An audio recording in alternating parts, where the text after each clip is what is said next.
సర్పంచ్ ఎలక్షన్లు జరిగిన తర్వాత ఏంటంటే మధ్యలో మీటింగ్ పెట్టాలి, అనివార్య కారణాల వల్ల 45 రోజులు ట్రైనింగ్ ఉండడం, మరి అదేవిధంగా వేరే మండలాలు కూడా ట్రైనింగ్ ఇవ్వడానికి పంపించడం వల్ల వీలుతలేదు.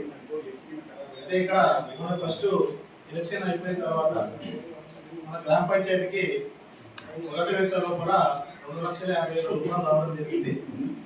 దాని లోపల మనకు స్టార్టింగ్ లోపల అంటే గత సంవత్సరాలు 2 సంవత్సరాలు మనకు కాబట్టి దాని ద్వారా వరకు చేయించడం వల్ల ఆ అమౌంట్ని 2,29,000 రూపాయలు కూడా వాళ్ళకి ఇవ్వడం జరిగింది. అది దేనికంటే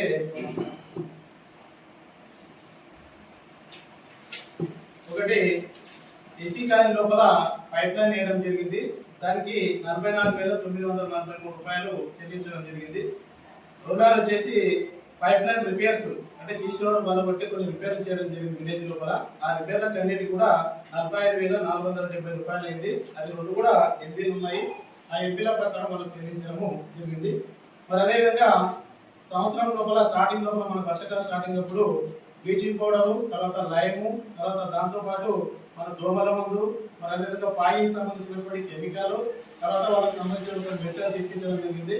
వాటన్నిటి కలిపి మొత్తము 30,000 రూపాయలు వాళ్ళకు బ్లీచింగ్ పౌడర్ వాళ్ళకు చెల్లించడము జరిగింది. మరి అదేవిధంగా దాంతోపాటు ట్రాక్టర్ బిజీలు, మరి అదేవిధంగా ట్రాక్టర్ మెయింటెనెన్స్ అంటే ఒకసారి దానికి ఆయన తెప్పించినాము. ఆయనతో పాటు 2 సార్లు చిన్న చిన్న మైనర్ రిపేర్ చేయించినాం కాబట్టి దానికి సంబంధించి 64,000 రూపాయలు మా ట్రాక్టర్ రిపేర్ కింద, మరి అదేవిధంగా డీజిల్ రిపేర్ అన్నిటి కలిపి 64,000 రూపాయలు తీసుకుంటాం. దీంట్లో ఇంకోటి కూడా ఉంది, మనకు ఈ నూతన బోర్ దగ్గర 2 పోల్స్ లకు వైర్ తీసుకురావడం జరిగింది. అది కూడా పీపో మిక్స్డ్ వైరు, తర్వాత ట్రాక్టర్ మెయింటెనెన్స్, ఆయిల్, డీజిల్ అంతా టోటల్ కలిపి 64,000 రూపాయలు తీసుకోవడం జరిగింది. ఇది మనకు ఎలక్షన్ అయిన తర్వాత కట్ చేసినటువంటి మొత్తం. అయితే ఇప్పుడు తర్వాత కూడా మనకు అమౌంట్ 2వ విడత 3వ విడత ఉంటాయి. ఖచ్చితంగా మనకు టోటల్ గా 4 లక్షల చిల్లర అమౌంట్ ఉన్నాయని అన్నారు. దాంట్లో నెక్స్ట్ ఏమన్నా అంటే కొన్ని ఉన్నాయి, ఇంకా పెండింగ్ ఉన్నాయి.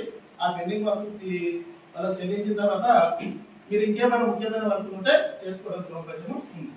అదే దాంట్లో ప్రధానంగా ఏంటంటే ఫస్ట్ ఇప్పుడు వర్కర్లకు 3 నెలల జీతాలు ఇవ్వాలి. మనకు ఒకరికి 28,500 చొప్పున ఒక నెలకు 3 నెలలకు వాళ్ళకి జీతాలు చెల్లించాలి.